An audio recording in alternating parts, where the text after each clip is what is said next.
কিছুদিন আগে আপনারা দেখেছেন আমাদের বাংলাদেশে একজন বাউল আবুল সরকার, সে কোরআন নিয়ে এমন কথা বলতেছে যে আল্লাহ রাব্বুল আলামিন কোরআনের মধ্যে এক এক সময় এক এক কথা বলে। এটা কি আল্লাহ ফাকির মুখ নাকি আল্লাহ ফাকির অন্য একটা ভাষা বলছে, সেটা আমি আর বলতে পারতেছি না। ও মুসলমান, যে বাউল আবুল সরকারে কোরআনের ব্যাপারে আমার আল্লাহ রাব্বুল আলামিনের ব্যাপারে যে কথা উচ্চারণ করেছে, আমি যদি মুসলমান হয়ে থাকি, কোরআনের মহাব্বতের বলা লোক হয়ে থাকি, তাহলে যেই আজানের কারণে আমি নামাজ তেলাওয়াত করি, যে কোরআনের বিধানের কারণে আমি বিবাহ সাথে করেছি, যে কোরআনের বিধানের কারণে আমি হালাল হারাম বলে সব কিছু তমিয়ত করতে পেরেছি, যে কোরআনের বিধানের কারণে আল্লাহ রব্বুল আলামিন আমার 3.5 হাত বডির মধ্যে একটা ফাস্টফুড তৈরি করে দিয়েছে কোরআনের মাধ্যমে। এই কোরআন যে আল্লাহ রব্বুল আলামিন সৃষ্টি করেছে, আজকে আমরা সে কোরআনের বিরুদ্ধে, আল্লাহ পাকের বিরুদ্ধে এমন কথা বলার কিভাবে সাহস পাই? একটাই কারণ, সেটা হচ্ছে আজকে মুসলমানদের মধ্যে কোরআনের মহাব্বত নাই, মাদ্রাসার মহাব্বত নাই, মসজিদের মহাব্বত নাই। এ মুসলমান, আল্লাহ রাব্বুল আলামিন বলেন, কাইফা তাকফুরুনা বিল্লাহি ওয়া কুনতুম আমওয়াতান ফাআহইয়াকুম সুম্মা ইউমীতুকুম সুম্মা ইউহয়ীকুম সুম্মা ইলাইহি তুরজাউন।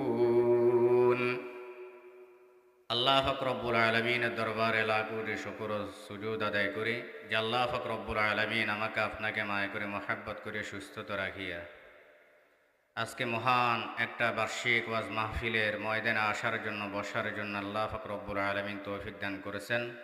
আমরা প্রত্যেকেই কালিমাতুশ শুকর ও নিয়ামত গুজার আদায় করি আলহামদুলিল্লাহ। আলহামদুলিল্লাহ এই আওয়াজ মুসলমানদের দিল থেকে যত উচ্চ সহকারে আওয়াজ আসবে, আল্লাহ তাআলা ওই মুসলমানদের তত বেশি কাছে আসবেন। সুবহানাল্লাহ। এক একটা সুবহানাল্লাহর কত দাম। দুনিয়াতে আমরা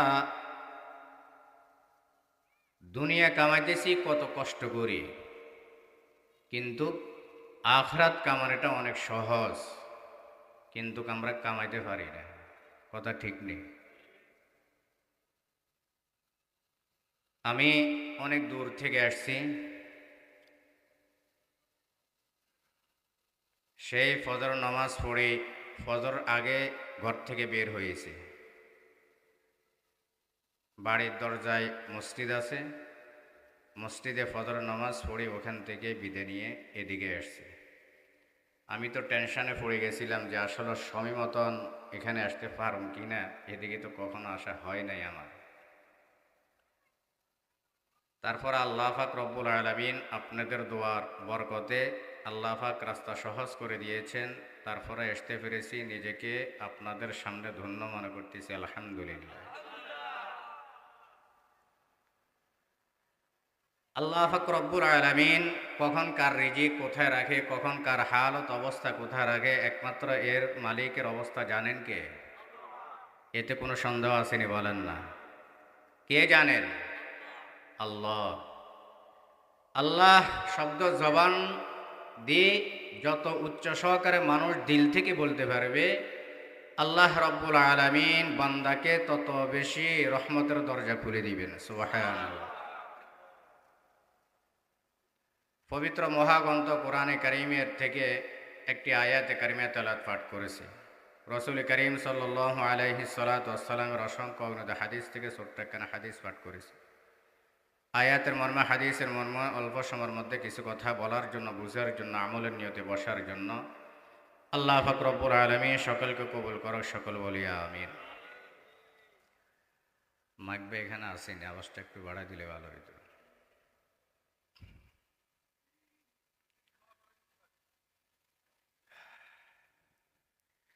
কারণ আমরা প্রতিদিনে মোটামুটি সফর করতেছি, গলা সবসময় এক অবস্থায় থাকে না। এই যে এখান থেকে এখন আলোচনা শেষ করে আবার নোয়াখালী চলে যাব, আগামীকালকেও নোয়াখালী মাহফিল।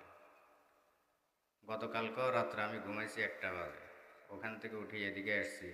এখন আজকের রাতটা ঘুম হবে বাসে। তো এই জন্য বলতেছি, দূর দূরান্ত থেকে আপনারাও আসেন, আমরাও আসি, একমাত্র কিসের উদ্দেশ্যে? কোরআন ও হাদিসের কিছু আলোচনা শোনার উদ্দেশ্যে, নাকি? এখানে কোনো রাজনৈতিক আলোচনা আসেনি, বলেন না? না আপনারা আসছেন, আপনাদেরকে টাকা দেওয়া হবে, মসজিদের সভাপতি, অন্যথায় মাদ্রাসার সভাপতি, অন্যথায় এই এলাকার আপনাদের চেয়ারম্যান আছে কিনা বর্তমানে জানি না, আপনারা যারা আসবেন সকলকে 500 টাকা করে হাদিয়া দেওয়া হবে, এমন কি আছে? বরং সে কোরআনের ময়দান এমন একটা ময়দান যেখানে দুনিয়ার কোনো উদ্দেশ্য থাকে না, উদ্দেশ্য থাকে একমাত্র কার জন্য? আল্লাহ রাব্বুল আলামিনের জন্য। পবিত্র মহাগ্রন্থ কোরআনে কারীমের একটি আয়াতে কারীমে তেলাওয়াত পাঠ করলাম মুসলমান, ইন্না নাহনু নাযালনা যিকরা ওয়া ইন্না লাহু লাহাফিজুন। এই কোরআনের হেফাজত করার দায়িত্ব কার? আল্লাহ তাআলা কোরআনের হেফাজতের দায়িত্ব নিয়েছেন। আমার পূর্বে যিনি আলোচনা করেছেন ওনার অনেকগুলো কথা আমি খেয়াল করেছি। উনি কোরআনের মর্যাদা নিয়ে, কোরআনের তাজিম নিয়ে দীর্ঘক্ষণ আলোচনা করেছেন, সুন্দর আলোচনা করেছেন। এই জন্য আমি আর ওই কোরআনের বিষয় নিয়ে তেমন কিছু আলোচনা করব না, শুধু একটু ধারণা দিব আল্লাহ রাব্বুল আলামিন এই কোরআন মুসলমানদের উপরে কেন দিয়েছেন। এই পৃথিবীর বুকের মধ্যে কোরআন ক্ষমতা নেওয়ার জন্য, কোরআনটাকে বরদাস্ত নেওয়ার জন্য আমার আপনার চেয়ে শক্তিশালী হাজার হাজার জিনিস দুনিয়ার পৃথিবীর মধ্যে আছে, আছে না? পাহাড় আমার চেয়ে শক্তিশালী নাকি? আসমান আমার চেয়ে শক্তিশালী, শক্তিশালী না? আসমান আমার চেয়ে শক্তিশালী, পাহাড় আমার চেয়ে শক্তিশালী। তাহলে এই কোরআন তাদেরকে দেয় নাই আল্লাহ পাক রব্বুল আলামিন, সাধারণ মানুষদেরকে আল্লাহ তাআলা কোরআন কেন দান করলেন? আল্লাহ রাব্বুল আলামিন জানায় দেন, লাউ আনজালনা হাযাল কুরআন আলা জাবালিন লারাআইতাহু খাশিআন মুতাসাদ্দিআন মিন খাশিয়াতিল্লাহ। আল্লাহ রাব্বুল আলামিন যখন এই কোরআন শরীফটাকে একটা পাহাড়কে দান করেছিল, পাহাড় বলেছিল, আল্লাহ গো, আপনার এত বড় কোরআন শরীফ আমি বরদাস্ত করার মতন সে ক্ষমতা আমার নাই। যদি আপনি কোরআন আমাকে দান করেন, আমি এই পাহাড় তো এখন পাহাড়ের মতন আছি, এই কোরআন নেওয়ার পরে আমি পাহাড় চূর্ণ বিচূর্ণ হয়ে যাব। এত বড় শক্তিশালী পাহাড়, এত বড় শক্তিশালী হওয়ার পরেও এই পাহাড় কোরআনটাকে নেওয়ার জন্য সে বরদাস্ত করতে পারে নাই, অস্বীকার করলো। আল্লাহ গো, কোরআন আমাকে দান করিয়েন না, আমাকে দিয়েন না। আল্লাহ রাব্বুল আলামিন আয়াতের মধ্যে বলেন, ইন্না আরাদনাল আমানাতা আলাস সামাওয়াতি ওয়াল আরদি ওয়াল জিবাল ফাআবাইনা ইয়াহমিলনাহা ওয়া আশফাকনা মিনহা ওয়া হামালাহাল ইনসান ইন্নাহু কানা যালুমান জাহুলা। আল্লাহ রাব্বুল আলামিন এই কোরআন আসমানকে দান করেছিল, আসমান অস্বীকার করেছিল। আসমান বলছে না, আল্লাহ এই কোরআন আমি বরদাস্ত করতে পারবো না। আসমান বলেছিল কোরআন আমাকে দান করিয়েন না। পাহাড়কে দিয়েছিল, পাহাড় অস্বীকার করেছিল, আল্লাহ এ কোরআন আমাকে দান করিয়েন না, আমি বরদাস্ত করতে পারবো না। জমিনকে দিয়েছিল, 7 আসমানকে দিয়েছিল, অস্বীকার করেছিল। 7 জমিনকে দিয়েছিল, অস্বীকার করেছিল। পাহাড়কে দিয়েছিল, অস্বীকার করেছিল। আল্লাহ রাব্বুল আলামিন তার কুদরতের শানে ওয়া খুলিকাল ইনসানু দাঈফা, আল্লাহ রাব্বুল আলামিন কোরআনে কারীমের মধ্যে ইরশাদ করে বলেন, আমি আল্লাহ রাব্বুল আলামিন মানুষদেরকে সৃষ্টি করেছি দুর্বল অবস্থায়। এত দুর্বল অবস্থায় মানুষদেরকে সৃষ্টি করানোর পরও এ কোরআন মানুষদের দিলের মধ্যে, মানুষদের কলবের মধ্যে আল্লাহ রাব্বুল আলামিন দুর্বলওয়ালা মানুষদেরকে কিভাবে দান করলেন? প্রশ্নটা বুঝছেন আমার? এ কোরআন মানুষের দিলের মধ্যে আল্লাহ তাআলা কিভাবে সৃষ্টি করেছেন? এই জন্য আল্লাহ রাব্বুল আলামিন বলেন, ইন্না নাহনু নাযালনা যিকরা ওয়া ইন্না লাহু লাহাফিজুন।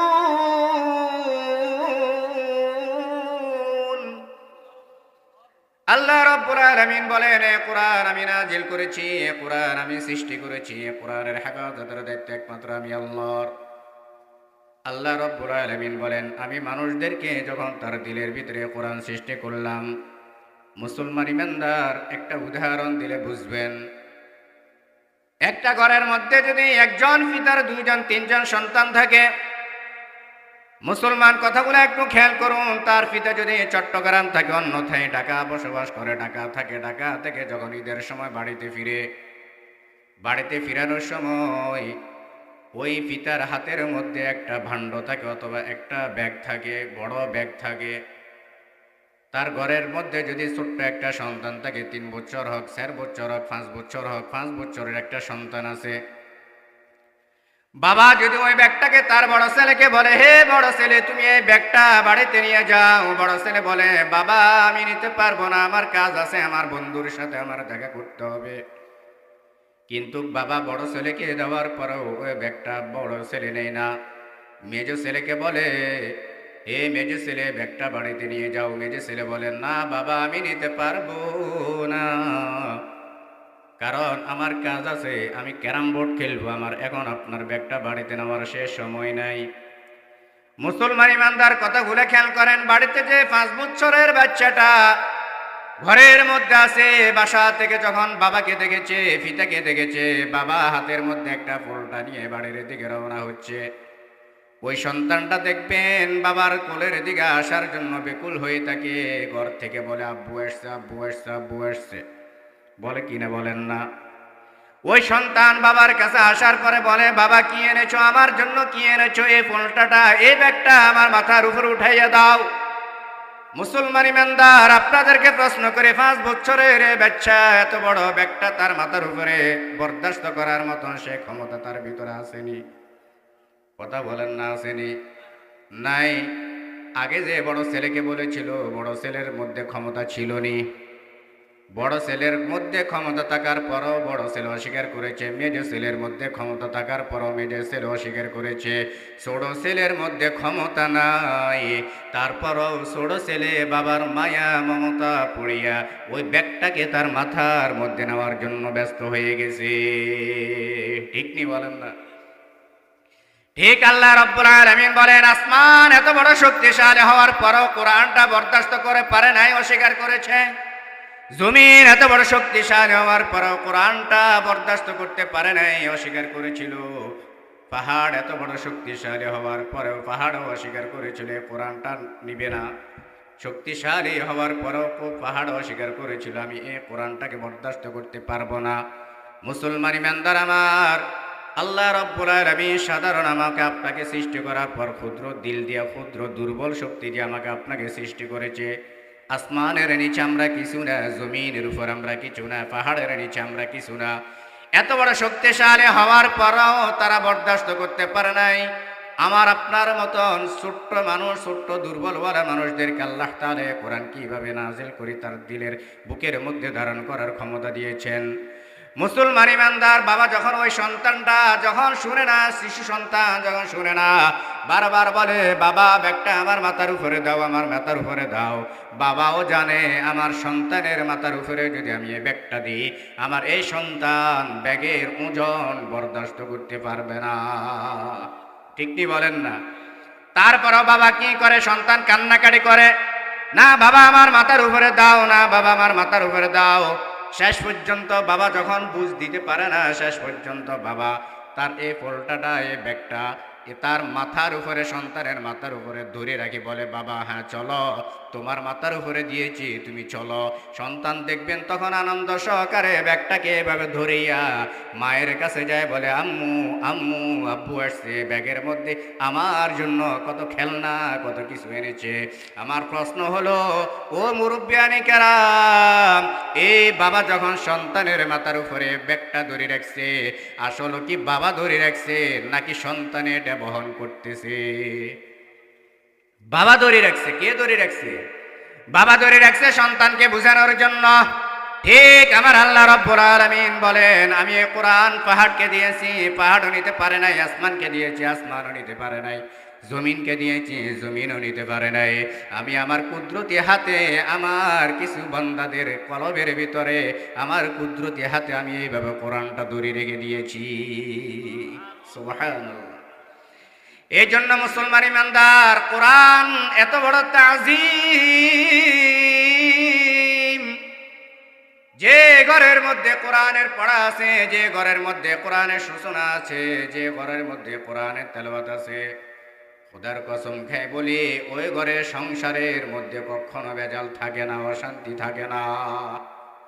আজকে বর্তমান যুগ দেখেন, আজ থেকে 30 বছর 40 বছর দিকে লক্ষ্য করিয়া দেখেন, আগের যুগের মুরব্বিয়ানি কেরাম কোরআন শরীফ পড়তে পারত না। সাধারণ মুক্তবে যাই আলিফ বে তে সে শিখত। তারপরও কোরআনটাকে সকালবেলা ফজর নামাজের পরে কত মধুর তেলাওয়াত করত। আর এখন এত শিক্ষিত হওয়ার পরেও আমাদের ঘরের মধ্যে কোরআন তেলাওয়াতের আওয়াজের কোনো চর্চা নাই। ঠিক নি বলেন না? কারণ কোরআন ইজ্জত আমরা দিতে পারতেছি না। আজকে মুসলমানের সন্তানেরা কোরআন ইজ্জত না দেওয়ার কারণে বেদিনরা কোরআন নিয়ে ষড়যন্ত্র করতেছেন। আজকে মুসলমানের সন্তানরা দিলের মধ্যে কোরআনের মহাব্বত না থাকার কারণে আজকে বেদিন ইহুদি নাসারারা কোরআন নিয়ে কত ষড়যন্ত্র করে, মাদ্রাসা নিয়ে কত ষড়যন্ত্র করে, মুক্তব নিয়ে কত ষড়যন্ত্র করে। মুসলমানে বেদিন তো যাক দূরের কথা, মুসলমানের সন্তানেরাও তো দেখা যাচ্ছে কোরআন নিয়ে ষড়যন্ত্র করতেছে। ঠিক নি বলেন না? কিছুদিন আগে আপনারা দেখেছেন আমাদের বাংলাদেশে একজন বাউল আবুল সরকার, সে কোরআন নিয়ে এমন কথা বলতেছে যে আল্লাহ রাব্বুল আলামিন কোরআনের মধ্যে এক এক সময় এক এক কথা বলে। এটা কি আল্লাহ ফাকির মুখ নাকি আল্লাহ ফাকির কোন একটা ভাষা বলছে, সেটা আমি আর বলতে পারতেছি না। ও মুসলমান, যে বাউল আবুল সরকারের কোরআনের ব্যাপারে আমার আল্লাহ রাব্বুল আলামিনের ব্যাপারে যে কথা উচ্চারণ করেছে, আমি যদি মুসলমান হয়ে থাকি, কোরআনের মহাব্বতের বলা লোক হয়ে থাকি, তাহলে যেই আজানের কারণে আমি নামাজ তেলাওয়াত করি, যে কোরআনের বিধানের কারণে আমি বিবাহ সাথে করেছি, যে কোরআনের বিধানের কারণে আমি হালাল হারাম বলে সব কিছু তমিয়ত করতে পেরেছি, যে কোরআনের বিধানের কারণে আল্লাহ রাব্বুল আলামিন আমার 3.5 হাত বডির মধ্যে একটা ফাস্টফুড তৈরি করে দিয়েছে কোরআনের মাধ্যমে। এই কোরআন যে আল্লাহ রাব্বুল আলামিন সৃষ্টি করেছে, আজকে আমরা সে কোরআনের বিরুদ্ধে, আল্লাহ পাকের বিরুদ্ধে এমন কথা বলার কিভাবে সাহস পাই? একটাই কারণ, সেটা হচ্ছে আজকে মুসলমানদের মধ্যে কোরআনের মহাব্বত নাই, মাদ্রাসার মহাব্বত নাই, মসজিদের মহাব্বত নাই। এ মুসলমান, আল্লাহ রাব্বুল আলামিন বলেন কাইফা তাকফুরুনা বিল্লাহি ওয়া কুনতুম আমওয়াতান ফাআহইয়াকুম সুম্মা ইউমীতুকুম সুম্মা ইউহয়ীকুম সুম্মা ইলাইহি তুরজাউন। আল্লাহ রাব্বুল আলামিন জানিয়ে দেন মুসলমান ইমানদাররে, তোমরা কিভাবে কুফরি করো, কিভাবে নাফরমানি করো। তুমি আগে একটু লক্ষ্য করো, কাইফা তাকফুরুনা বিল্লাহ, তুমি আমার নামে কিভাবে কুফরি করো, আমার নামে কিভাবে শিরকি বাতিনি গোপনে কথাগুলো আলোচনা করো। ওয়া কুনতুম আমওয়াতান, আমি আপনি যখন এই দুনিয়ার জমিনের মধ্যে এসেছি, আল্লাহ রাব্বুল আলামিন জানায় দেন ওয়া কুনতুম আমওয়াতান, সর্বপ্রথম আমরা রূহের জগতে একটু মৃত্যু ছিলাম, আমরা মৃত অবস্থায় ছিলাম, কোনো জিন্দা অবস্থায় ছিলাম না। ওয়া কুনতুম আমওয়াতান ফাআহইয়াকুম, ওই মৃত্যু থেকে আল্লাহ রাব্বুল আলামিন আমাকে আপনাকে একটা হায়াতের জিন্দেগি দান করেছে। কাউকে 60 বছর, কাউকে 70 বছর, কাউকে 90 বছর। যে বয়সটা আমরা এখন বসবাস করতেছি, আল্লাহ রাব্বুল আলামিন পরবর্তীতে বলেন ওয়া কুনতুম আমওয়াতান ফাআহইয়াকুম সুম্মা ইউমীতুকুম, পরবর্তীতে 60-70 বছর হায়াতটা জিন্দেগি কাটানোর পর আল্লাহ রাব্বুল আলামিন আমাকে আপনাকে আবার মৃত্যু দান করবেন। কোনো সন্দেহ আসেনি বলেন না? নাকি আমরা মৃত্যুবরণ করব না? কে কে মৃত্যুবরণ করব না সে হাত তুলি। মাশাআল্লাহ, সবার হুঁশ আছে। কি আছে? হুঁশ আছে। কারণ প্রত্যেকটা কথার কাজের মধ্যে যে ব্যক্তির হুঁশ থাকে, ওই ব্যক্তির ওই কথার কাজের দ্বারাই আল্লাহ পাক ওখানে খায়রিয়ত বরকত দান করেন। সুবহানাল্লাহ। ওয়া কুনতুম আমওয়াতান ফাআহইয়াকুম সুম্মা ইউমীতুকুম, এই দুনিয়ার 70 বছর হায়াত জিন্দেগি কাটানোর পর আল্লাহ রাব্বুল আলামিন আমাকে আপনাকে আবার নিঃশ্বাসটা নিয়ে যাওয়ার পরে অন্ধকার কবরে জগতের মধ্যে আমি আপনি আবার চলে যেতে হবে। ওখানে চলে গেলে শুধু আমার আপনার হায়াতটা শেষ হয়ে যাবে না। আমরা অনেকে মনে করি শেষ 70 হায়াতটা যখন এই দুনিয়া কাটানোর পর অন্ধকার কবরে চলে যাব, ওখান থেকে আর জিন্দা হব না, ওখান থেকে আর উঠব না। আল্লাহ রাব্বুল আলামিন বলেন, ওয়া কুনতুম আমওয়াতান ফাআহইয়াকুম সুম্মা ইউমীতুকুম সুম্মা ইউহয়িকুম।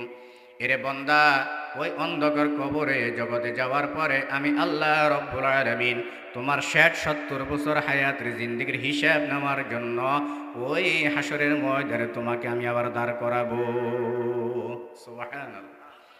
ওই ভয় আমার আপনার দিলের মধ্যে আসেনি বলেন না? মুসলমান ইমানদার হাসরের ময়দানে যখন বন্দারা দাঁড় করাবে আল্লাহ রাব্বুল আলামিন বান্দাকে এক একটা বিগত জায়গা দিবে। এক বিগত জায়গার মধ্যে বান্দা দাঁড়ানো অবস্থা থাকবে। ওই বান্দা আল্লাহ রাব্বুল আলামিনের হুকুম ছাড়া একটা কদম সামনের দিকে অগ্রসর হবে না। বান্দা থরথর করে কাঁপতে থাকবে, থরথর করে কাঁপতে থাকবে। জাহান্নামীরা যখন জাহান্নামের মধ্যে চলে যাবে, আল্লাহ রাব্বুল আলামিন হিসাব নিকাশ নেওয়ার জন্য যখন বান্দাদেরকে এইভাবে দাঁড় করায়া রাখবে, আল্লাহ রাব্বুল আলামিনের বান্দারা তখন বলতে থাকবে ফেরেশতাদেরকে, ও আমার ফেরেশতারা, আল্লাহ রাব্বুল আলামিনের কাছে যাও, কথাগুলা বলো, আমরা আর হাসরের ময়দানে দাঁড়াতে পারতেছি না, সূর্যের তাপ আমার আপনার সহ্য হচ্ছে না। মুসলমান ইমানদার, সূর্যটা আমার আপনার মাথা থেকে এখন 9,13,00,000 গুণ উপরে আছে। আল্লাহ রাব্বুল আলামিন হাসরের ময়দানে তখন ওই সূর্যটা আমার আপনার মাথার উপরে এক বিগত মাথার উপরে দিয়ে দিবে। এখন এই সূর্যের তাপটা তো উল্টো অবস্থায় আছে, তখন কাল কিয়ামতের ময়দানে ওই সূর্যের তাপটা তার আপন অবস্থায় মাথার উপরে দিয়ে দিবে। জাহান্নামীরা আফসোস করতে থাকবে আর বলতে থাকবে, ওয়ালাউ তারা ইয উকিফু আলান নার ফাকালু ইয়া লাইতানা নুরাদ্দু ওয়ালা নুকাযযিবা বিআয়াতি রাব্বিনা ওয়া নাকুনা মিনাল মুমিনিন। জাহান্নামীরা বলতে থাকবে, আল্লাহ গো, দুনিয়াতে থাকাকালীন আমাদের সামনে কত কোরআন হাদিসের আলোচনা হয়েছে, কত মুসলমান আমাদের সামনে আলোচনা করেছিল। ইহুদিরা আফসোস করতে থাকবে, কাফেররা আফসোস করতে থাকবে, বৌদ্ধরা আফসোস করতে থাকবে, খ্রিস্টানরা আফসোস করতে থাকবে আর বলতে থাকবে, আল্লাহ গো, এই সূর্য তাপটা তো আমার আপনার মাথার মধ্যে তখন থাকবে, আমরা সহ্য করতে পারছি না, আমাদের হিসাব নিকাশ করিয়া দেন। আল্লাহ রাব্বুল আলামিন জাহান্নামীদেরকে বলতে থাকবে, ও জাহান্নামীরা, তোমাদের সামনে আমার কোরআনের কত আলোচনা হয়েছিল, বাণীগুলো আলোচনা হয়েছিল, হাদিসের কত আলোচনা হয়েছিল, আমার হাবিবের হাদিসের আলোচনা হয়েছিল, তোমরা সেই দিন শুনলে না, আমল করলে না। আজকে যদি না শুনতে তাহলে আজকে তোমাদের পরিণতি এমন অবস্থা হইতো না। সেই দিন জাহান্নামীরা ফেরেশতাদেরকে বলতে থাকে, ও আমার ফেরেশতারা, আমাদেরকে পানি দাও, পানি দাও, গরমের আগুন আমরা সহ্য করতে পারতেছি না। আল্লাহ রাব্বুল আলামিন ফেরেশতাদেরকে হুকুম করবে, ও আমার ফেরেশতারে, জাহান্নামীদের পানিগুলো একটু আর উত্তপ্ত আগুনের মতন গরম কর, আর উত্তপ্ত আগুন দিয়ে গরম করো। কেমন গরম করা হবে? জাহান্নামীদেরকে পানি দেওয়া হবে। আর জাহান্নামীদেরকে পানি যখন দিবে, আল্লাহ রাব্বুল আলামিন কোরআনে কারীমের মধ্যে বলেন, ويسقى من ماء حميم। আল্লাহ রাব্বুল আলামিন বলেন, জাহান্নামীদেরকে এমন পূজাক্ত পানিগুলা, গরম পূজাক্ত পানিগুলা দেওয়া হবে। এক একটা জাহান্নামী পানির পিপাসা চটপট করতে থাকবে, চটপট করতে থাকবে। অনেক নিরাশ হইয়া পানিগুলা যখন পান করবে, বন্দার মুখ থেকে পেটের ভিতরে যত আতুই যা কিছু আছে সব কিছু তার পেগানার রাস্তা দিয়ে বের হয়ে যাবে। এরে মুসলমান, জাহান্নামের আযাবটাকে ভয় করো, জাহান্নামের আযাবটাকে ভয় করো। জাহান্নামীরা যখন আল্লাহ তাআলার কাছে পৌঁছাইবে, আল্লাহ গো, দুনিয়াতে কত নাশপাতি খেয়েছি, কত আপেল খেয়েছি, কত আঙ্গুর খেয়েছি, কত কমলা খেয়েছি, কত বেদনা খেয়েছি, আল্লাহ গো, আমাদেরকে একটু খানা দাও, আমাদেরকে একটু খানা দাও, আমাদেরকে একটু ফলের ব্যবস্থা করে দাও। আল্লাহ রব্বুল আলামিন জানিয়ে দিবেন, হে জাহান্নামীরা, আমি তো তোদের জন্য আরো বহু তাক থেকে জাহান্নামের খানাগুলা তৈরি করে রেখেছি। আল্লাহ রব্বুল আলামিন বলেন, ইন্না শাজারাতাজ যাক্কুম, আল্লাহ রব্বুল আলামিন ওই জাহান্নামীদের জন্য যাক্কুম ফলগুলা তৈরি করে রাখবেন। তাফসীরের কিতাবের মধ্যে লেখছেন যাক্কুম ফল কেমন। যখন জাহান্নামীরা যাক্কুম ফলগুলা খাইবে, তাদের গলার ভিতরে চারদিকে চারটা কাটা যাইয়া গলার ভিতরে আটকে যাবে, আর এইভাবে হা করে থাকবে, মুখটাকে বন্ধ করতে পারবে না, যাক্কুম ফলটাকে পালাইতেও পারবে না, গিলতেও পারবে না। মুসলমান ইমানদার, এত কঠিন আযাবের মধ্যে আল্লাহ রব্বুল আলামিন জাহান্নামীদেরকে এত ভয়াবহ শাস্তি দিবে। আর ভয়াবহ শাস্তি মুসলমানেরা কি কারণে জাহান্নামের মধ্যে যাবে?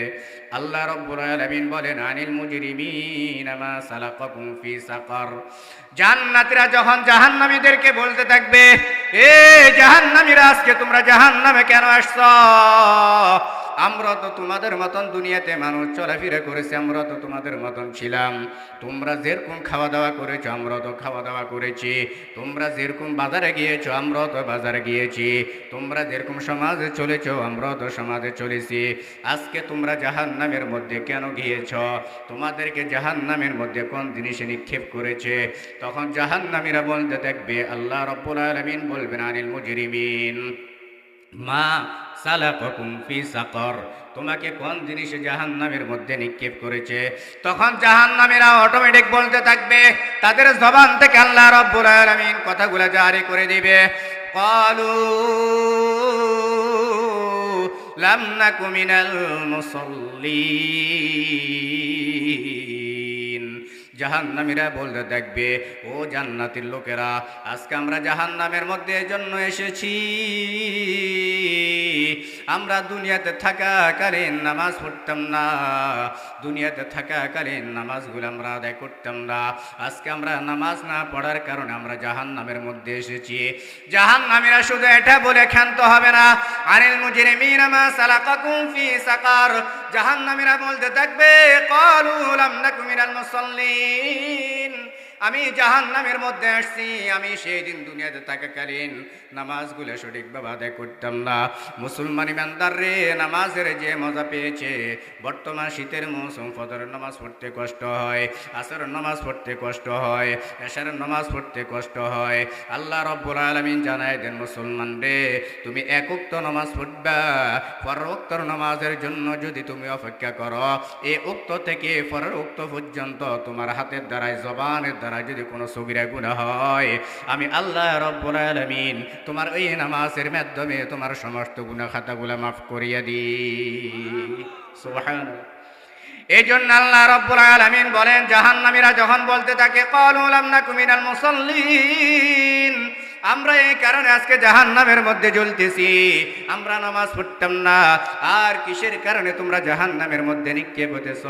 ক্বালু লাম নাকু মিনাল মুসাল্লিন ওয়া লাম নাকু নুতঈমুল মিসকিন, আমরা সেই দিন গরীব মিসকিনদেরকে আমরা খানা খাওয়াইতাম না। কাদেরকে? গরীব মিসকিনদেরকে। আপনাদের এই সমাজে যারা সচ্ছলতা আছেন, আপনাদের পার্শ্ববর্তীতে কেউ যদি গরীব অসহায় থাকে, আল্লাহ রাব্বুল আলামিন বলেন, ক্বালু লাম নাকু মিনাল মুসাল্লিন ওয়া লাম নাকু নুতঈমুল মিসকিন, জাহান্নামীরা সেদিন বলতে থাকবে, আমরা গরীব মিসকিনদেরকে খানা খাওয়াইতাম না। আপনাদের এই মাদ্রাসাতে যদি কোনো গরীব সন্তান থাকে, মুরব্বিয়ানি কেরাম, আমি সেই নোয়াখালী থেকে এসেছি আপনাদেরকে কিছু কথা বলার জন্য। আপনাদের এই মসজিদের মাদ্রাসার মধ্যে যদি কোনো এতিম সন্তান থাকে, কোনো গরীব সন্তান থাকে, ওই গরীব সন্তানটাকে, এতিম সন্তানটাকে আপনি চুপে চুপে একটা কলম নিয়ে দেন, চুপে চুপে একটা খাতা কিনে দেন, চুপে চুপে একটা টুপি কিনে দেন। একটা কলমের দাম 5 টাকা। ওই বাচ্চা আপনার কাছে কলম চাইবে না, ওই বাচ্চা আপনার কাছে খাতা চাইবে না, ওই বাচ্চা আপনার কাছে টুপি চাইবে না, ওই বাচ্চা আপনার কাছে একটা গেঞ্জি চাইবে না। আপনি যদি একজন কোরআনের সাথে মোহাব্বত করতে পারেন, কোরআনওয়ালাকে সহযোগিতা করতে পারেন, আল্লাহ রাব্বুল আলামিন এই কোরআনের সহযোগিতার উসিলায় কাল কিয়ামতের ময়দানে আপনাকে তার সাথে জান্নাতের প্রবেশ করাইয়া দিবেন। সুবহানাল্লাহ।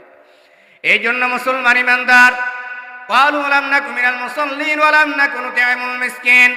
আপনার পার্শ্ববর্তীতে অসহায় গরিব মানুষ বাজার করতে পারে না, খানা খাইতে পারে না, মাছ কিনতে পারে না, সে ব্যক্তি খোঁজা লাগবে না। আপনি চা দোকানে বসলে 100 টাকা, এর চেয়ে বেশি টাকা আপনার নষ্ট হয়ে যায়, খরচ হয়ে যায়।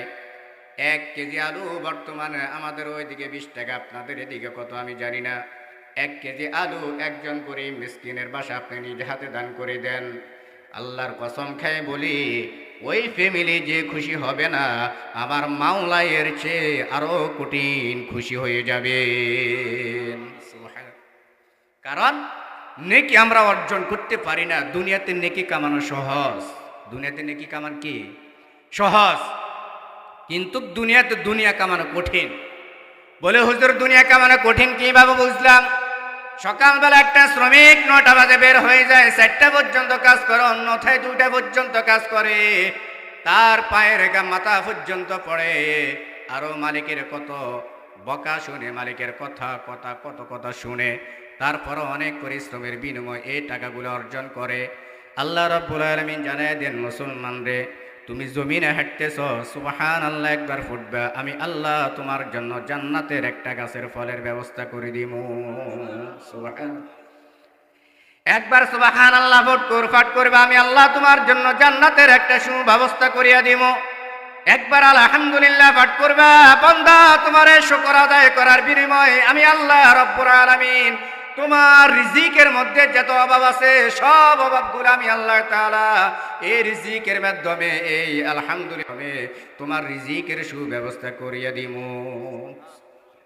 মুসলমান ইমানদার, তাহলে জাহান্নামীরা 2 কারণে জাহান্নামে জ্বলতেছেন, খেয়াল আসেনি? 1 নম্বর হচ্ছে ক্বালু লাম নাকু মিনাল মুসাল্লিন, জাহান্নামীরা বলে আমরা জাহান্নামে জ্বলতেছি, নামাজ পড়ি না, নামাজগুলো সঠিকভাবে আদায় করতাম না। ওয়া লাম নাকু নুতঈমুল মিসকিন, আমরা গরিব মিসকিনদেরকে খানা খাওয়াইতাম না, খানা দিতাম না, গরিব মিসকিনদেরকে সহযোগিতা করতাম না। 2 নম্বরের কারণে জাহান্নামীরা জাহান্নামের মধ্যে জ্বলতেছে। ওয়া লাম নাকু নুতঈমুল মিসকিন ওয়া কুন্না নাখুযু মাআল খাইজিন। ও মুসলমান, এই কথাগুলো আপনার আমার দিলের ভিতরে, প্রত্যেকের দিলের মধ্যে থাকে। ও জাহান্নামীরা বলে, ওয়া কুন্না নাখুযু মাআল খাইজিন, আমরা গীবত শিকায়াত করি, এ হুজুর ভালো না, ওই হুজুর ভালো, এ চাচা ভালো না, ওই চাচা ভালো, ওই শাশুড়ি ভালো না, এ শাশুড়ি ভালো, ওই বউ ভালো না, এ পুত্রবধূ ভালো।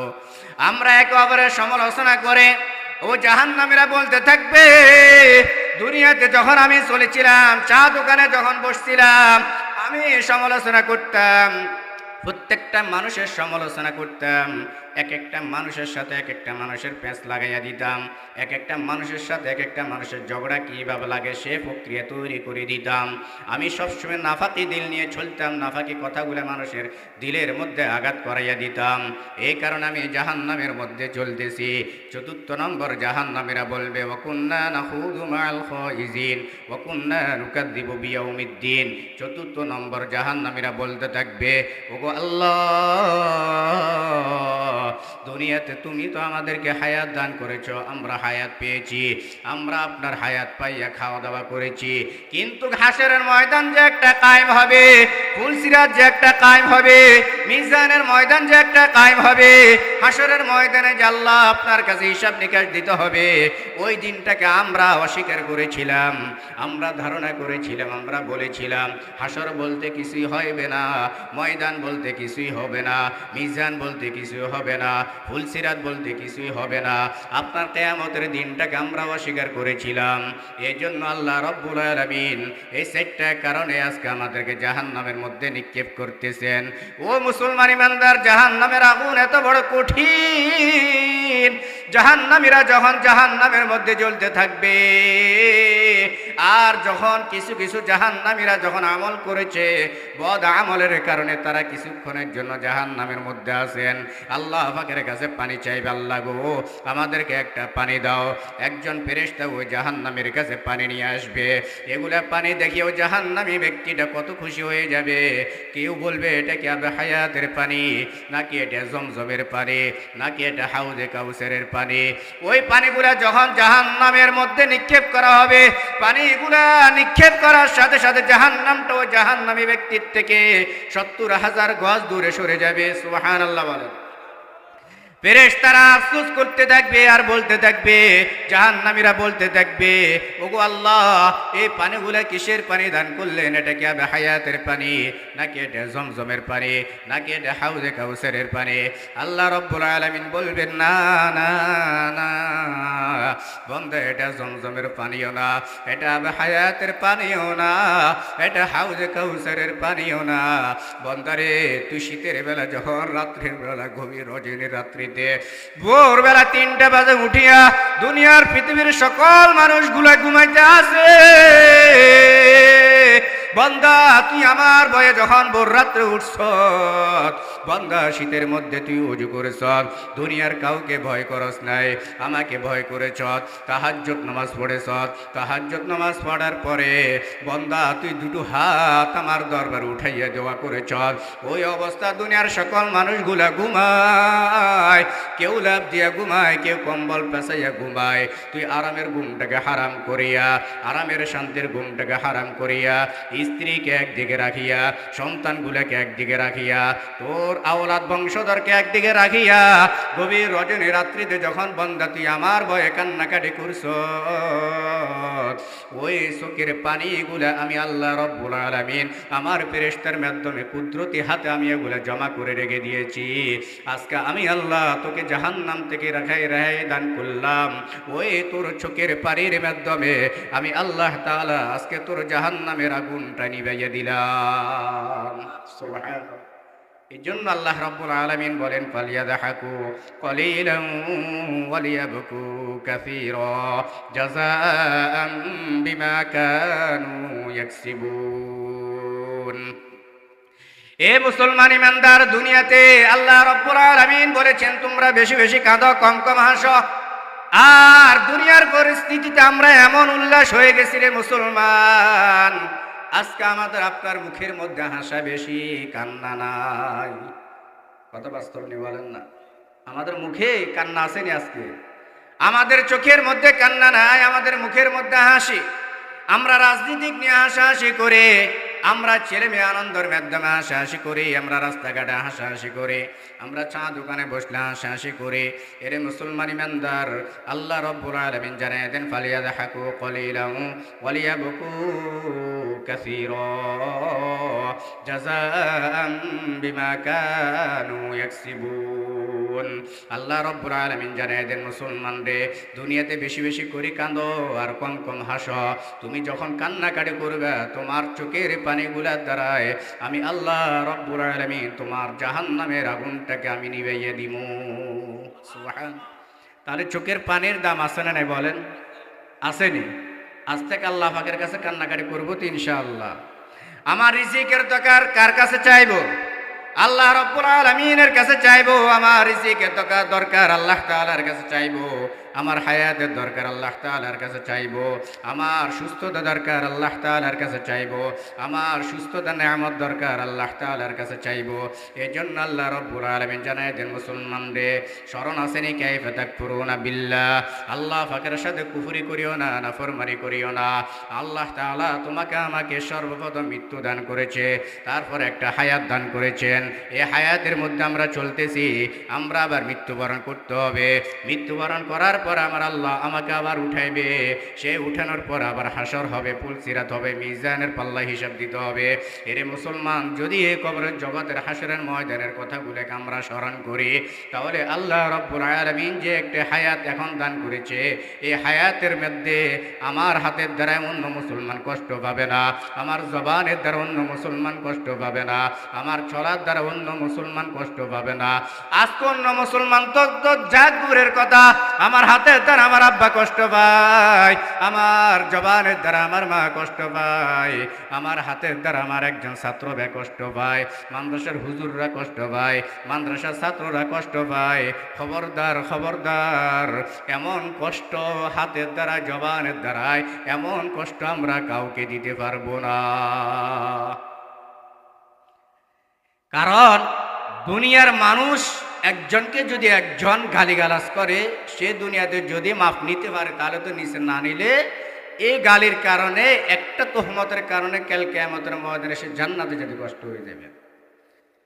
এই জন্য মুসলমান ইমানদার বলেছিলাম, ইন্না নাহনু নাযালনা যিকরা ওয়া ইন্না লাহু লাহাফিজুন। কোরআনের হেফাজতের মালিক কে? ও মুসলমান, কোরআনের হেফাজতের মালিক একমাত্র আমার আল্লাহ। একজন হাফিজদের মধ্যে আল্লাহ তাআলা যে কোরআন সৃষ্টি করে দিয়েছেন, তার কলবের মধ্যে যে কোরআন ধারণ দিয়েছেন, এ কোরআন ইচ্ছা করলে আমি করতে পারবো না যতক্ষণ আল্লাহ পাকের মদত না থাকে, যতক্ষণ আল্লাহ পাকের সাহায্য না থাকে। এই জন্য মুসলমান ইমানদার কবি শায়রের মধ্যে বলেন যে শখসনে কোরআনে কো সিনে মে বসায়া, ফিরদৌস মুআল্লা মে মাকা আপনা বানায়া। যে শখসনে কোরআনে को सीने में बसाया, फिरदौस मुअल्ला में मका अपना बनाया। जिस शख्स की औलाद हुए हाफिज कुरान, महशर में मिलेगा उसे के ताज दुरुख्शा, महशर में मिलेगा उसे के ताज दुरुख्शा। 10 आले जहन्नम की सिफारिश वो करेगा, 10 आले जहन्नम की सिफारिश वो करेगा। फिरदौस मिले कर उन्हें साथ चलेगा, फिरदौस मिले कर उन्हें साथ चलेगा। क्या खूब है, क्या खूब है कुरान को फैजान की बाती, ऐ मोमिनो करते रहो कुरान की बाती, ऐ मोमिनो करते रहो कुरान की बाती। लिल्लाहि तकबीर। কারণ এ কোরআন এত মুজিজার জিনিস, কোরআন যে জিনিসের সাথে লাগে ওই জিনিস দামি হয়ে যায়। মুসলমান খেয়াল করেন, এ কোরআন 12টি মাসের থেকে রমজান মাসে নাজিল হয়েছে। রমজান মাস আল্লাহ রাব্বুল আলামিন 12টি মাসের চেয়ে দামি বানিয়ে দিয়েছেন। দেন নাই? 12টি মাসের যে দাম রমজান মাসের কি সেই দাম নি বলেন না? রমজান মাসের চেয়ে আরো বেশি দাম। আল্লাহ রাব্বুল আলামিন রমজান মাসের মধ্যে প্রতিদিনে কোরআন নাজিল করেন নাই, কিন্তু যে দিন নাজিল করেছেন ওই দিনটাকে দামি বানিয়ে দিয়েছেন। শবে কদরের দিনটা আল্লাহ তাআলা কোরআন নাজিল করেছেন, ওই শবে কদরের দিনটা আল্লাহ তাআলা অনেক বড় দামি বানিয়ে দিয়েছেন।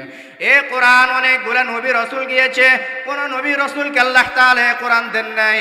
আমার আপনার মায়ার নবী রাহমাতুল লিল আলামিন সাইয়্যিদুল মুরসালিন ইমামুল মুরসালিন মুহাম্মদ রাসূলুল্লাহ সাল্লাল্লাহু আলাইহি ওয়াসাল্লামের উপরে কোরআন অবতীর্ণ করেছেন।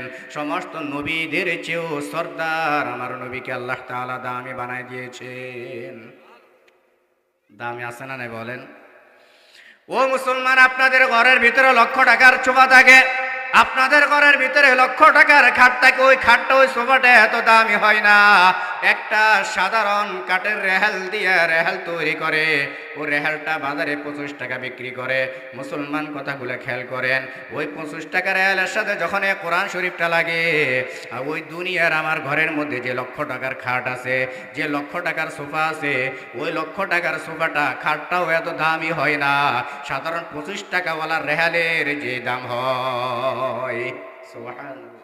কত বাস্তব না অবাস্তব বলেন? আপনাদের এই সমাজে যদি কোনো প্রাইমারি স্কুল থাকে, মুসলমান কথাগুলো বাস্তব না অবাস্তব কথাগুলো খেয়াল করে নেবেন। আপনাদের এই সমাজে যদি কোনো প্রাইমারি স্কুল থাকে, ওই প্রাইমারি স্কুলের পাশে যদি একটা মাদ্রাসা থাকে, আমি বলবো না, আপনারা বলবেন ওই মাদ্রাসার দাম হয় নাকি প্রাইমারি স্কুলের দাম হয়? মাদ্রাসার দাম। কি কারণে মাদ্রাসার দাম হয়? কিন্তু দেখা যায় প্রাইমারি স্কুলের মধ্যে কত লক্ষ টাকা খরচ করে, সরকার ওখানে অনুদান দেয়, টিচাররা কত টিউশনি করে কত টাকা ইনকাম করে, কিন্তু একটা মাদ্রাসার ছাত্র, গরিব ছাত্র, এতিম ছাত্র, তার জামা ঠিক নাই, তার টুপি ঠিক নাই, তার জুতা ঠিক নাই, মাদ্রাসার ভবনও ঠিক নাই, মাদ্রাসার জানালাও ঠিক নাই, দরজাও ঠিক নাই। ওই সন্তানটা যখন মাদ্রাসায় পড়ে, আর মাদ্রাসাটা যখন কোরআনের আওয়াজ দিয়ে একটা যখন আলোচনা হয়ে যায়, আল্লাহ রাব্বুল আলামিন বলে আমার কোরআনের পাশে যত দামি জিনিস থাকুক না কেন, ওই দামি জিনিসের চেয়েও আমার কোরআনের শ্রেষ্ঠ দাম। সুবহানাল্লাহ। ও মুসলমান ইমানদার, কোরআনের কেমন দাম, কোরআনের কেমন দাম বুঝেন। একজন এমপি মন্ত্রীর ক্ষমতা থাকে, তার বয়স হওয়া পর্যন্ত মন্ত্রীর একটা লেভেল থাকে, এত বছর পর্যন্ত মন্ত্রী থাকতে পারবা, এত বছর পর্যন্ত তুমি এমপি থাকতে পারবা। কিন্তু কোরআনের একজন হাফেজ আলেম মুফতি মুহাদ্দিসের দাম আল্লাহ রাব্বুল আলামিন কোথাও এ কথা বলেন নাই। ও মুফতি রে, তোমার যদি 40 বছর হয়ে যায় তুমি আর দরস দিও না, তোমার যদি 60 বছর হয়ে যায় তুমি আর দরজ দিও না, বরং সে আমাদের দেশে যত এমপি মন্ত্রী আছে তাদের চাকরির একটা মাপকাঠি থাকে, থাকেনি বলেন না? না থাকে না? প্রত্যেকটা চাকরিজীবীর একটা মাপকাঠি থাকে। কারোর জন্য 60 বছর, কারোর জন্য 52 বছর। ওই এমপি মন্ত্রী যদি বলে ও সরকার বাহাদুর, আমাকে কেন আপনার এই চাকরি থেকে আমাকে বহিষ্কার করে দিলেন, আমি তো আপনার চাকরি আরো করতে পারবো। সরকার বলে না এমপি সাহেব, আপনার জন্য আর এই দেশ চলবে না। কেন চলবে না? আপনি বৃদ্ধ হয়ে গেছেন, আপনার মাথার মধ্যে জ্ঞান বুদ্ধি কমে গেছে, আপনি এখন বিজনেস অঙ্কগুলো বুঝবেন না, আপনি বিসিএস অঙ্কগুলো এখন বুঝবেন না, আপনার দ্বারা এ সমাজ চালানো সম্ভব হবে না, আপনার দ্বারা এ সমাজ পরিচালনা করার সম্ভব হবে না। কিন্তু আল্লাহ রাব্বুল আলামিন যখন একজন কোরআন হাফেজ আলেমকে, মুফতি মুহাদ্দিস মুফাসসিরকে যত বৃদ্ধ বানায়া দে, ওই বৃদ্ধওয়ালা মুফতি মুহাদ্দিস মুফাসসিরকে বরং সে মাদ্রাসার মোতামেম বানানোর জন্য মাদ্রাসা ওয়ালারা আরো কত ব্যস্ততা হয়ে যায়। হুজুর বলে আমার চোখের দৃষ্টি চলে গেছে, আমি কিতাব পড়াইতে পারবো না, আমার হাঁটু ব্যথা হয়ে গেছে, আমি হাঁটে হাঁটে বা মাদ্রাসায় যেতে পারবো না, আমার মুখের মধ্যে জড়তা চলে আসছে, আমি ছাত্রদেরকে দরজ দিতে পারবো না।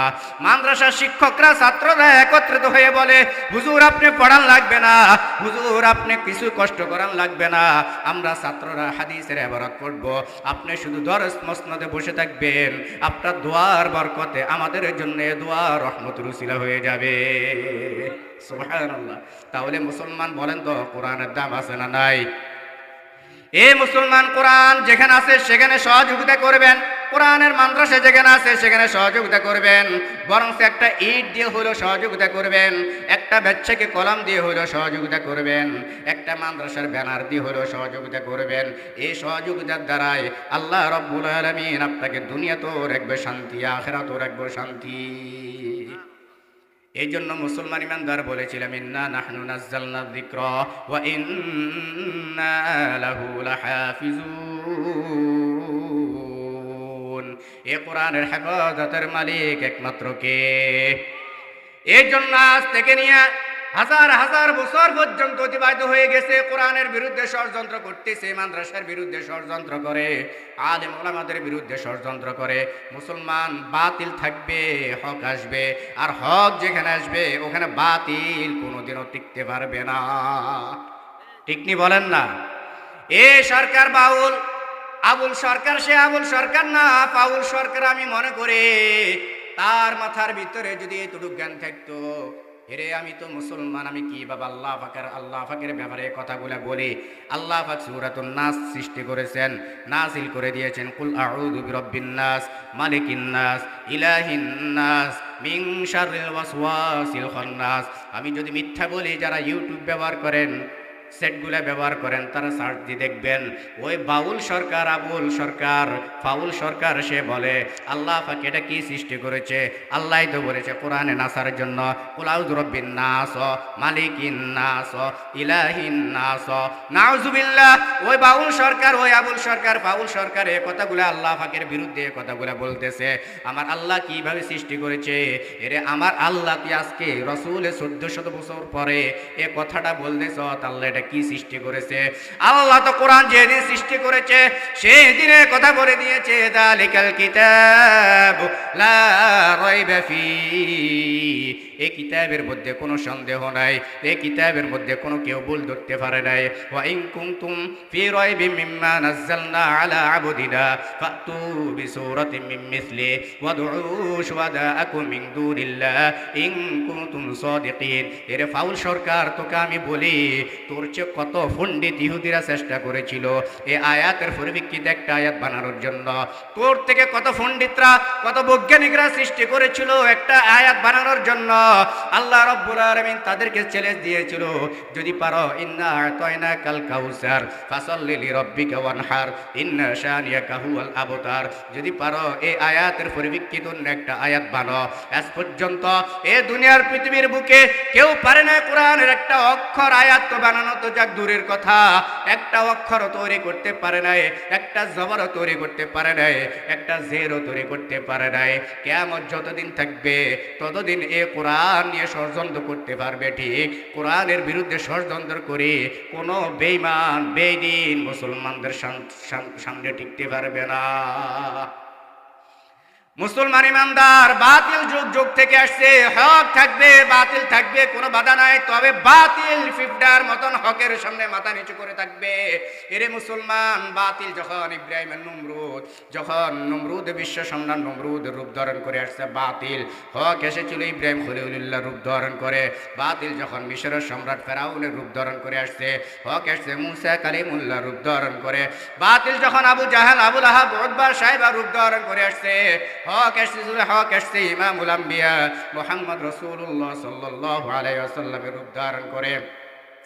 বাতিল যখন মুসাইলামাতুল কাজ্জাবের রূপ ধারণ করে আসছে, হক আসছে আবু বকর সিদ্দিক রাদিয়াল্লাহু তাআলা আনহু রূপ ধারণ করে। বাতিল যখন হাজ্জাজ ইবনে ইউসুফের রূপ ধারণ করে আসছে, হক আসছে আব্দুল্লাহ ইবনে জুবাইর রাদিয়াল্লাহু তাআলা আনহু রূপ ধারণ করে। বাতিল যখন খলিফা মনসুরের রূপ ধারণ করে আসছে, হক আসছে ইমাম আযম আবু হানিফা রাহমাতুল্লাহি আলাইহি রূপ ধারণ করে। বাতিল যখন খলিফা মুতাসিম বিল্লাহ রূপ ধারণ করে আসছে, হক আসছে ইমাম আহমদ ইবনে হাম্বল রাহমাতুল্লাহি আলাইহি রূপ ধারণ করে। বাতিল যখন কাতারদের রূপ ধারণ করে আসছে, হক আসছে আল্লামা ইবনে তাইমিয়া রাহমাতুল্লাহি আলাইহি রূপ ধারণ করে। বাতিল যখন শাহ আল সৈয়দ রূপ ধারণ করে আসছে, হক আসছে ইমাম গাজ্জালি রাহমাতুল্লাহি আলাইহি রূপ ধারণ করে। বাতিল যখন শিয়া ইসনা আশার রূপ ধারণ করে আসছে, হক আসছে শাহ ওলিউল্লাহ মুহাদ্দিস দেহলভী রাহমাতুল্লাহি আলাইহি রূপ ধারণ করে। বাতিল যখন সম্রাট আকবর দ্বীন ইলাহি রূপ ধারণ করে আসছে, হক আসছে শেখ আহমদ সরসান্দি মুজাদ্দিদ আল ফিসানি রাহমাতুল্লাহি আলাইহি রূপ ধারণ করে। বাতিল যখন কীর্তিরাজ রূপ ধারণ করে আসছে, হক আসছে খাজা মঈনুদ্দিন চিশতি রাহমাতুল্লাহি আলাইহি রূপ ধারণ করে। বাতিল যখন গৌর গোবিন্দ রূপ ধারণ করে আসছে, হক আসছে সিলেটের জমিনে শাহজালাল ইয়ামিনী রাহমাতুল্লাহি আলাইহি রূপ ধারণ করে। বাতিল যখন ইংরেজদের রূপ ধারণ করে আসছে, হক আসছে শাহ আব্দুল্লাহ আজিজ মুহাদ্দিস দেহলভী রাহমাতুল্লাহি আলাইহি রূপ ধারণ করে। বাতিল যখন রাজা রমন জয়সিংহী রূপ ধারণ করে আসছে, হক আসছে সৈয়দ ইসমাইল শহীদ রাহমাতুল্লাহি আলাইহি রূপ ধারণ করে। বাতিল যখন বন্ড নবী গোলাম আহমদ কাদিয়ানী রূপ ধারণ করে আসছে, হক আসছে সৈয়দ শাহ আতাউল্লাহ বুখারী রাহমাতুল্লাহি আলাইহি রূপ ধারণ করে। বাতিল যখন বরবি ফিতনা রূপ ধারণ করে আসছে, হক আসছে উলামায়ে দেওবন্দ রূপ ধারণ করে। বাতিল যখন খুনানিয়ত রূপ ধারণ করে আসছে, হক আসছে জিয়াউর রহমান ফারুকী রাহমাতুল্লাহি আলাইহি রূপ ধারণ করে। বাতিল যখন নাস্তিক মুরতাদ রূপ ধারণ করে আসছে, কোরআন বিরোধী রূপ ধারণ করে আসছে, ইসলাম বিরোধী রূপ ধারণ করে আসছে, তখন হক এসেছিল এই জমিনের বাঙ্গাল মরহুম আমির হেফাজত আল্লামা শাহ আহমদ শফি রাহমাতুল্লাহি আলাইহি রূপ ধারণ করে। আমি এই বাতিলের বিরুদ্ধে কথাটা বলার উদ্দেশ্য হলো, আজকেও যদি কোরআনের বিরুদ্ধে বাউল সরকার আবুল ফাউল সরকার যদি কোরআনের বিরুদ্ধে কোনো কথা বলতে যায়, আল্লাহ পাকের বিরুদ্ধে যদি কোনো কথা বলতে যায়, এর ফাউল শুনিয়া নে, আজ পর্যন্ত কোনো বাতিল হকের সামনে আজ পর্যন্ত টিকতে পারে নাই, তুইও টিকতে পারবি না। শেষ পর্যন্ত তোর মাথা নিয়ে তোর লেজ নিয়ে তুই তোর বাড়ির দরজাও যাওয়ার মতন তোর ক্ষমতা থাকবে না। এ মুসলমান ইমানদার, এই জন্য বলেছিলাম ইন্না নাহনু নাযালনা যিকরা ওয়া ইন্না লাহু লাহাফিজুন। এ আমার আল্লাহ কোরআন সৃষ্টি করেছে, তোর মাথায় ধরক বা না ধরক এটা আমার আল্লাহর। এরে মুসলমান, এই কথাগুলো আল্লাহর বিরুদ্ধে বলার পরেও যদি আমার দিল না কাটে, আমি কি জন্য আর নামাজ পড়ি আর কি জন্য কোরআন তেলাওয়াত করি? আমি কোরআন পড়ি আল্লাহ, নামাজ পড়ি আল্লাহর জন্য, ইবাদত করি আল্লাহর জন্য, তারাবির নামাজ পড়ি আল্লাহর জন্য, ঈদের নামাজ পড়ি আল্লাহর জন্য, শবে বরাতে ইবাদত করি আল্লাহর জন্য, শবে কদরের নামাজগুলো পড়ি আল্লাহ তাআলার জন্য। আমার দুনিয়া হলো আল্লাহর জন্য, আমার হায়াতটা হলো আল্লাহর জন্য, আমার মৃত্যুটা হলো আল্লাহর জন্য। তাহলে আল্লাহর জন্য এত কিছু আমার করার পরেও আমার আল্লাহকে তিরস্কারমূলক দুই কথা বলে, আর আমি মুসলমান হইয়া আমি নিজ চুপে এটা বসে আছি, তাহলে মনে করতে হবে আমার মতন কুফাল করা মুসলমান আর দুনিয়াতে নাই। ঠিক নি বলেন না? এই জন্য মুসলমান ইমানদার, আমল করতে হলে দ্বিতীয় নম্বর শর্ত দিয়েছিলাম, আমল করতে হলে মাতা পিতার খেদমত লাগবে। কার? মাতা পিতার খেদমত লাগবে। মুসলমান মাতা পিতার খেদমত এমনভাবে করতে হবে যে মাতা পিতার কারণে আমার জন্য জান্নাত, যে মাতা পিতা আমার আপনার জন্য জাহান্নাম। বয়ানে শুরুতে বলেছিলাম মুসলমান ইমানদার হযরত আবু হুরায়রা রাদিয়াল্লাহু তাআলা আনহু আল্লাহর নবীর দরবারে থাকতেন, আম্মা জানের কাছে চলে যাইতেন। হযরত আবু হুরায়রা রাদিয়াল্লাহু তাআলা আনহুর আম্মা তখন ইসলাম গ্রহণ করেন নাই। একদিন আবু হুরায়রাকে মারধর করলো, 2 দিন মারধর করলো, 3 দিন মারধর করলো। আবু হুরায়রা রাদিয়াল্লাহু তাআলা আনহু আল্লাহর হাবিবের কাছে যায় কান্নাকাটি করতেছে, ইয়া রাসূলুল্লাহ, আমার মা আমাকে মেরেছে, আমার মা আমাকে মেরেছে। হযরত আবু হুরায়রা রাদিয়াল্লাহু তাআলা আনহু কথাগুলো বলার পরে আল্লাহর হাবিব হযরত আবু হুরায়রাকে বলতেছে, আবু হুরায়রা, তোমার মা তোমাকে মেরেছে, এখানে তুমি আমার কাছে নালিশ দেওয়ার কিছু নাই, সেটা তোমাদের মার আর তোমাদের সন্তানের ব্যাপার। আল্লাহর হাবিব বিচার করছে, করে নাই। কেন? মা কি জন্য করে নাই? মা করে নাই।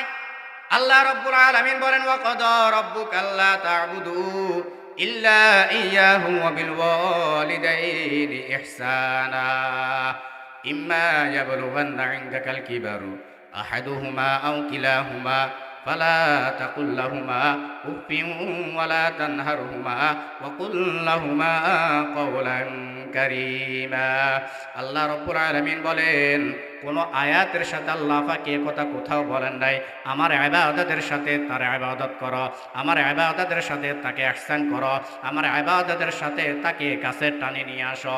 এই কথা আল্লাহ তাআলা কোন বস্তুর ক্ষেত্রে বলেন নাই, একমাত্র আমার আপনার আব্বা আম্মার ক্ষেত্রে আল্লাহ তাআলা বলেছে।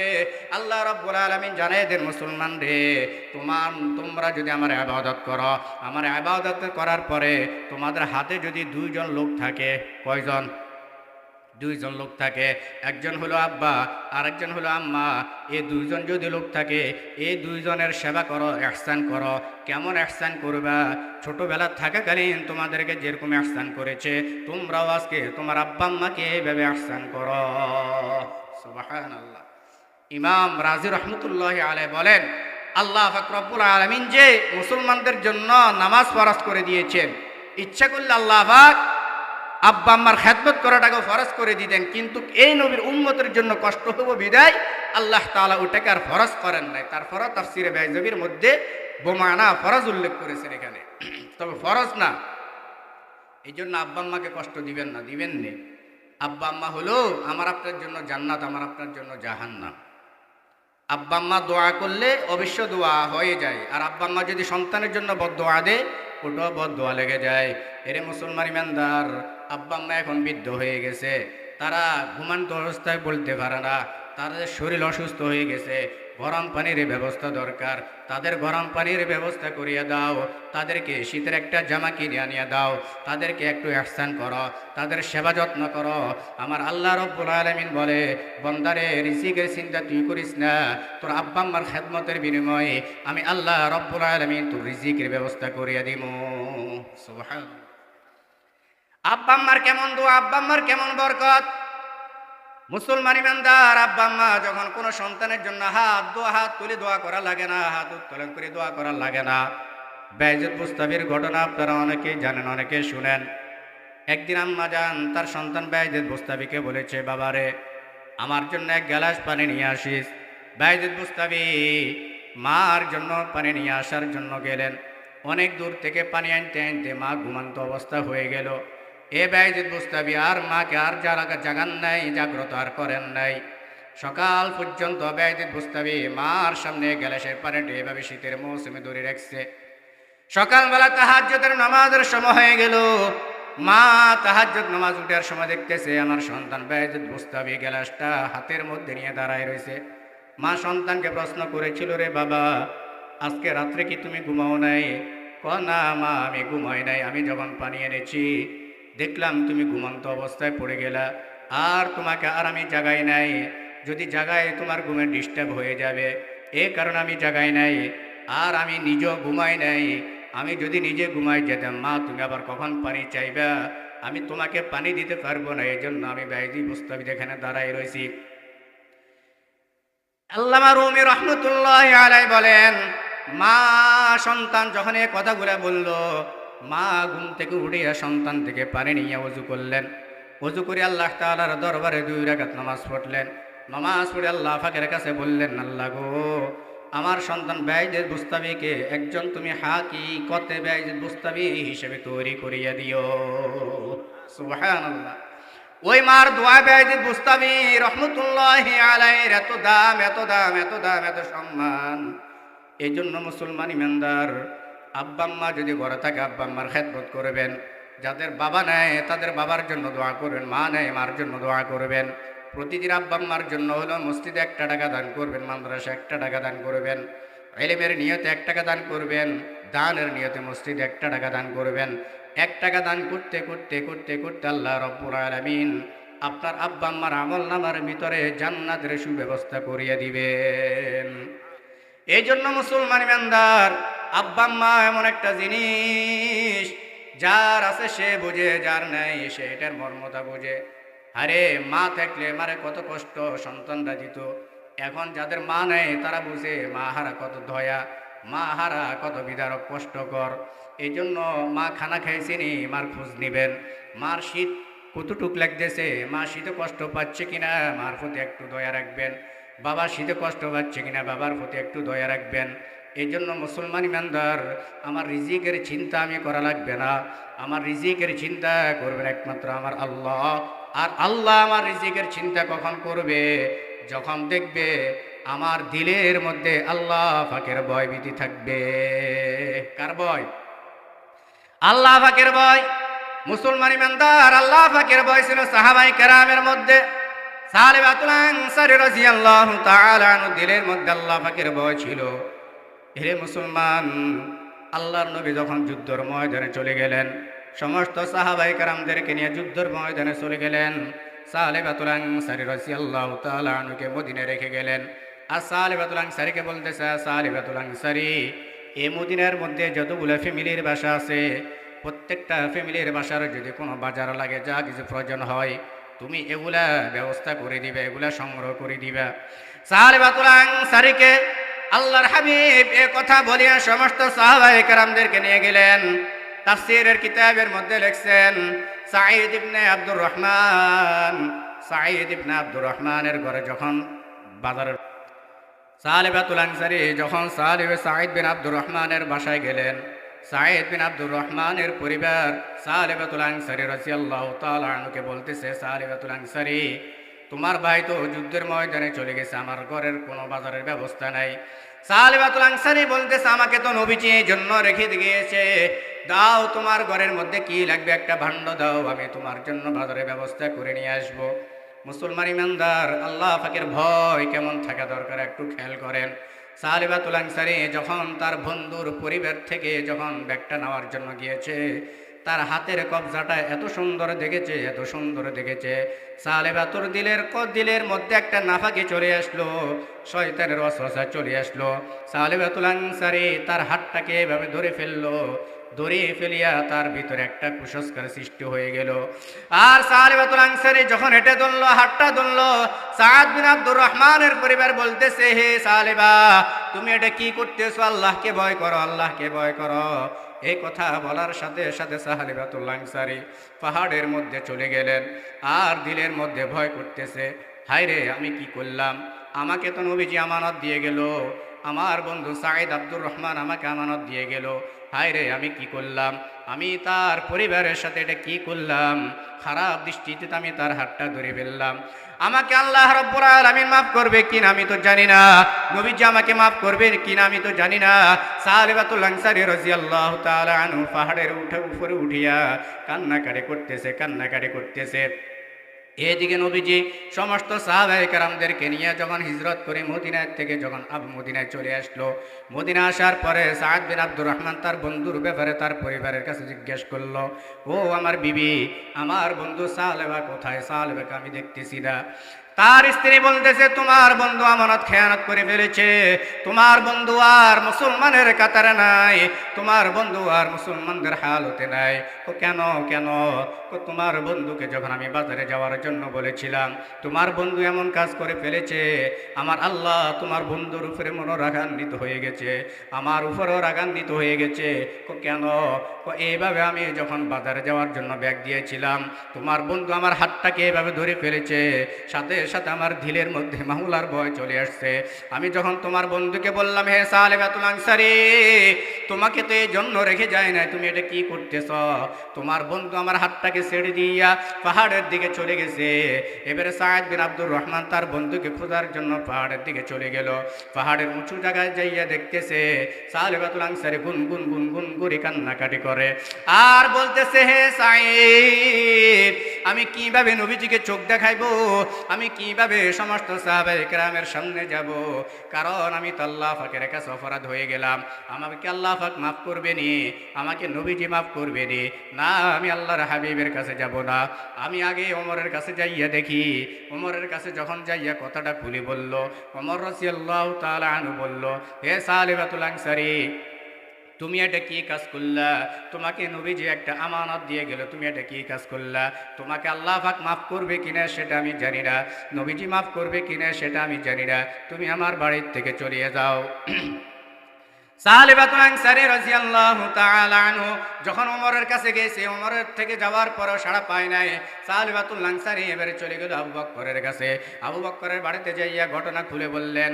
আবু বকর রাদিয়াল্লাহু তাআলা আনহু বললেন, হে সালেবা, তোমাকে আল্লাহ পাক মাফ করবে কিনা আমি জানি না, তবে তুমি আমার বাড়ির থেকে চলে যাও। আর সালেবাতুল আনসারী আবু বকরের বাড়ির থেকে চলে গেলেন। এবারে চলে গেলেন আলী রাদিয়াল্লাহু তাআলা আনহুর বাড়িতে। আলী রাদিয়াল্লাহু তাআলা আনহুকে ঘটনা খুলে বললেন। আলী রাদিয়াল্লাহু তাআলা আনহু বলতেছে, হে সালেবাতুল আনসারী, এত বড় কাজ তুমি করে ফেলেছ, আমি জানি না তোমাকে নবীজি মাফ করবে কিনা। এই কথাগুলো বলার পরেও সালেবাতুল আনসারী কারোর কাছে সাড়া পায় নাই। না পাওয়ার পরে আরো গুনগুন করে কান্নাকাটি করতেছে। এবারে সাঈদ বিন আব্দুর রহমানকে বলতেছে, বন্ধু, তুমি যদি আমাকে নবীজির কাছে নিয়ে যাও, আমার একটা শর্ত আছে, আমার দোনোটা হাতটা তুমি রশি দিয়া বাঁধিয়া আমাকে টেনে টেনে হেসরাইয়া হেসরাইয়া তুমি নবীজির সামনে নিও। সাঈদ বিন আব্দুর রহমান বলতেছে, বন্ধু তুমি এটা কি বলতেছ? কোনারে না, তুমি আমাকে বেঁধে ফেলাও, কারণ আমি যে অপরাধ করেছি, দুনিয়ার সকল মানুষগুলো যখন আমার অপরাধটা দেখবে, তখন আমার দিলের মধ্যে আল্লাহ পাকের ভয় আসবে, আল্লাহ পাক আমাকে মাফ করে দিতে পারে। এইভাবে যখন বলছে, বলার পরে তার বন্ধু সাঈদ বিন আব্দুর রহমান আবু সালেবাতুল আনসারী হাতটা এভাবে বেঁধে নবীজির সামনে নিয়ে গেলেন। নবীজিকে ঘটনা খুলে বললেন। নবীজি বলতেছে, সালেবাতুল আনসারী, তুমি তো অনেক বড় অপরাধ করে ফেলেছ, তোমাকে আল্লাহ পাক মাফ করবে কিনা সেটা আমি জানি না, তুমি আমার দরবার থেকে চলিয়ে যাও, আমার দরবার থেকে তুমি চলিয়ে যাও। সালেবাতুল আনসারী রাদিয়াল্লাহু তাআলা আনহু তখন নবীজির থেকে চলিয়ে গেলেন। পাহাড়ের উপরে যে কান্নাকাটি করতেছেন।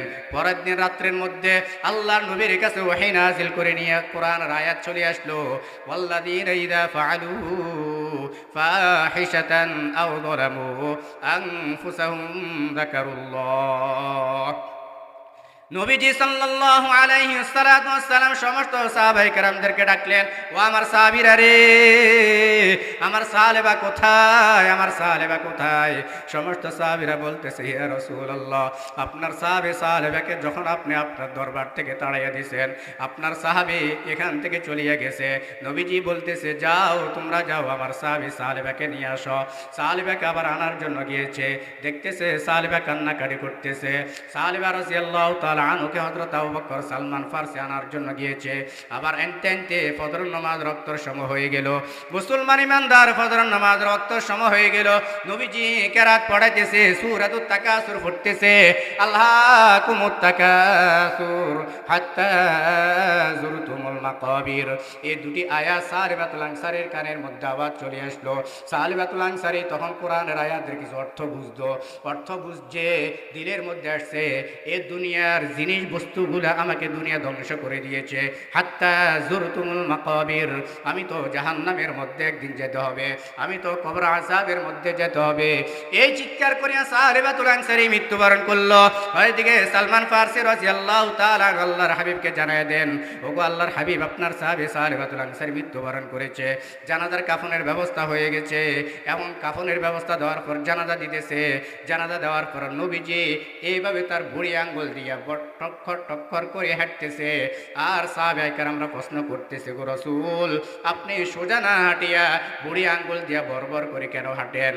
আল্লাহর নবী সমস্ত সাহাবায়ে কেরামদেরকে বলে, ও আমার সাহাবীরা রে, তোমরা জানোনি আমার সাহাবী সালিবাতুল আনসারীর জানাজা নামাজ পড়ার জন্য আল্লাহ তাআলা আসমান থেকে লক্ষ লক্ষ ফেরেশতা জমিনের মধ্যে নিযুক্ত করে দিয়েছেন। সুবহানাল্লাহ। তাহলে এই জন্য এই জিনিসটা কেন দিল? আল্লাহ তাআলা বলে, যার দিলের মধ্যে আল্লাহ তাআলা ভয় ঢুকে দিছে, ও ভয়ের কারণে আল্লাহ তাআলা ওই বান্দাকে তত বেশি কবুল করে নিছে। এই জন্য মুসলমান ইমানদার অনেক দূর থেকে আসে, আপনাদেরকে কিছু কথা আলোচনা করেছি। আমরা ইনশাল্লাহ এই 4টা জিনিস থেকে বিরত থাকার চেষ্টা করব। তো এক নম্বর হলো জাহান্নামীরা জাহান্নামে গেছে নামাজ না পড়ার জন্য আমরা নামাজ পড়বো। জাহান্নামীরা জাহান্নামে গেছে এতিম মিসকিনদেরকে খানা না দেওয়ার জন্য আমরা খানা দিব। জাহান্নামীরা জাহান্নামের মধ্যে গেছে মানুষ মানুষের সাথে হিংসা ফাসাদ লাগাইয়া দেয়, আমরা সেখান থেকে বিরত থাকব। জাহান্নামীরা জাহান্নামের মধ্যে গেছে কিয়ামতের দিনটাকে অস্বীকার করত, আমরা কিয়ামতের দিনটাকে স্বীকার করব। এই জন্য আল্লাহ রাব্বুল আলামিন বলেন, বান্দা, এই 4টা জিনিস যদি তুমি মুখস্থ করে তোমার দিলের মধ্যে ফিট করতে পারো, আমি আল্লাহ তোমাকে জাহান্নাম থেকে মুক্তি দিয়ে জান্নাতে প্রবেশ করাইয়া দিব। কে কে পারবে? ইনশাআল্লাহ আমরা দুটি হাত আল্লাহ তাআলাকে দেখাই দিই। আল্লাহ, আপনি আমাদেরকে সমস্ত নামাজগুলা কবুল আর মঞ্জুর করিয়া নেন। আল্লাহ, আপনি আমাদেরকে সমস্ত 5 ওয়াক্ত নামাজগুলা আমাদের সুদা আদায় করার তৌফিক দান করেন। আল্লাহ, আমার আপনার দিলের ভিতরে, সকলের দিলের মধ্যে আল্লাহ আপনার দিলের তাকওয়া অর্জন করার তৌফিক দান করে দেন। আল্লাহ, মাতা পিতার খেদমত করার তৌফিক দান করে দেন। আল্লাহ, মাদ্রাসা মসজিদগুলোর সাথে সম্পর্ক রাখার তৌফিক দান করে দেন। আল্লাহ, কোরআনের সাথে সম্পর্ক রাখার তৌফিক দান করে দেন। আমিন। ওয়া আখিরু দাওয়ানা আনিল হামদুলিল্লাহি রাব্বিল আলামিন।